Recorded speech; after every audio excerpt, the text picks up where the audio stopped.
MSF Kannur ജില്ലാ സമ്മേളനവും വിദ്യാർത്ഥി റാലിയും പൊതുസമ്മേളനവും ശനിയാഴ്ച നടക്കും.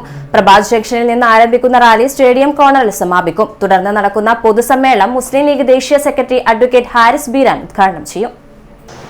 കേരളത്തിലെ വിദ്യാർത്ഥി രാഷ്ട്രീയ രംഗത്ത് തിളക്കമുള്ള പ്രവർത്തനങ്ങളുമായിട്ടാണ് MSF മുന്നോട്ട് പോകുന്നത്.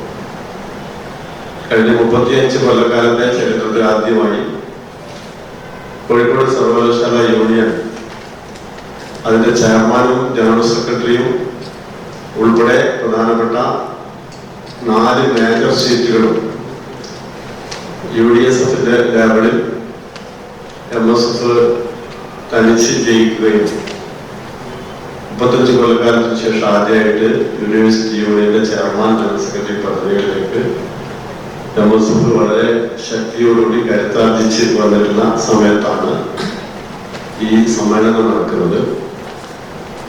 ഒരു 5000-ലധികം വിദ്യാർത്ഥികളെ പങ്കെടുപ്പിച്ചുകൊണ്ടുള്ള ഒരു റാലി ഓഗസ്റ്റ് 2-ാം തീയതി കണ്ണൂരിൽ നടക്കും.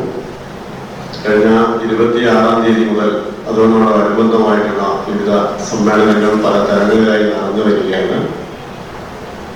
MSFന്റെ വിദ്യാർത്ഥിനി വിഭാഗമായിട്ടുള്ള ഹരിതയുടെ നേതൃത്വത്തിൽ ഒരു ഗേൾസ് ഗ്യാതറിംഗ് കഴിഞ്ഞ 26-ാം തീയതി സേതു കോളേജിൽ വെച്ച് നടക്കുകയുണ്ടായി.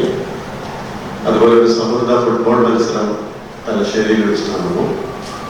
അങ്ങനെ കഴിഞ്ഞ ഒരാഴ്ചയോളമായി നടന്നു വരുന്ന സമ്മേളനങ്ങളുടെ പരിസമാപ്തി കുറിച്ചുകൊണ്ടാണ് കണ്ണൂരിൽ ഈ സമ്മേളനം നടക്കുന്നത്.